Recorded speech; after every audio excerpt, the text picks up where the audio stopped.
सुन ले तनी हाथ उठा के बतावे तो एगो हल्ला करके बतावे तो एगो ऐसन हल्ला होखे कि गुलुआ के दिल में जोश और जुनून भर देवे तनी हल्ला होके तो लड़की कहत दिया का कि कहिया ले जान तू मचई बखला बाली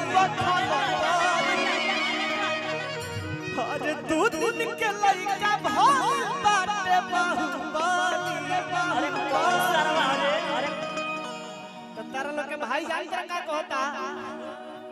करे जा कि अब न चिड़ैया उड़ी बाज उड़े रहला बा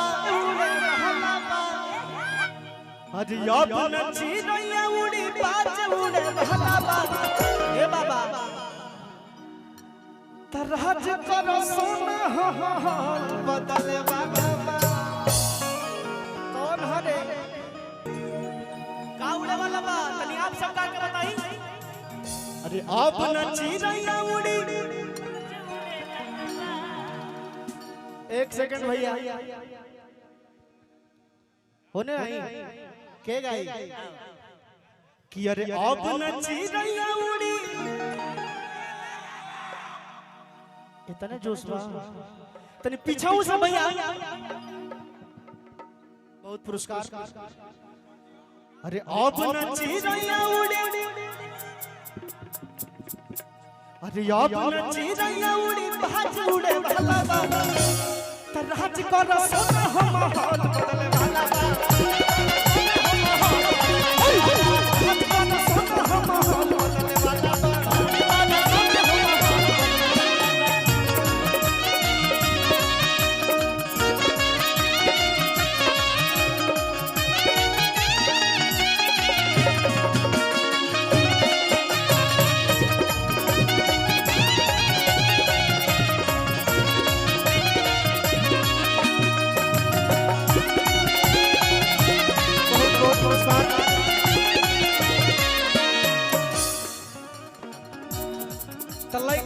अब है बाबा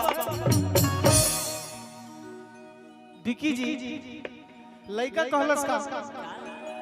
तो देख ले हबो करबा जनुआ तोरा ऊपर बाघावा के हाथ जनुआ खुशी लइका कहता का बाबा कि देख ले हबो करबा जनुआ तोरा ऊपर बाघावा के हाथ जनुआ तो लड़की कह दिया पूरा जिला में गहरा चाहिए न हो पूरा अपना दूरी पर सब लेना चाहिए न हो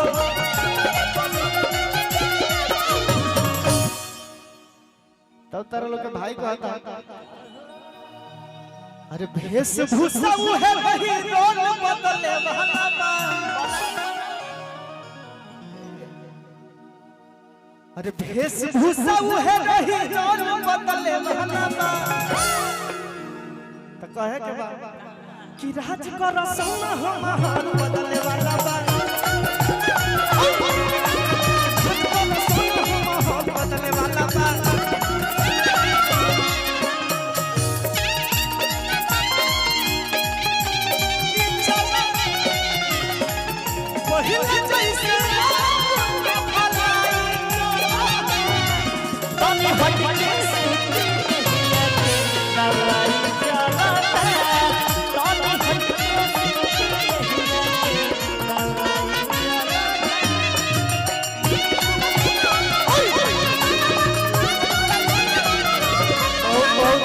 पुरस्कार तनी तू ही लादा तिवारी जी तो गोलुआ तोहार नया केले हो ए आ साथे बड़े संसद में हो प्रियंका जी डांस अच्छा कर लियो देखले वाले तो तनी कर देवे के बाद बहुत बहुत पुरस्कार प्यार भाई लेवे के तो नहीं चाहिए लेकिन लेवे के परी सब कोई तनी डांस करी, सब कोई डांस करी। अगर अच्छा लगी तो आप सब ताली बजाएंगे। हेलो हेलो विकी भैया आई अबे बाबा हेलो तो गोलुआ तो हार नहीं अकेले हो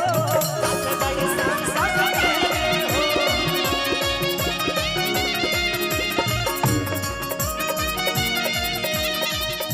बाबा हो फिर से तो गोलुआ तो हार नहीं अकेले हो आते बड़े सांसद हो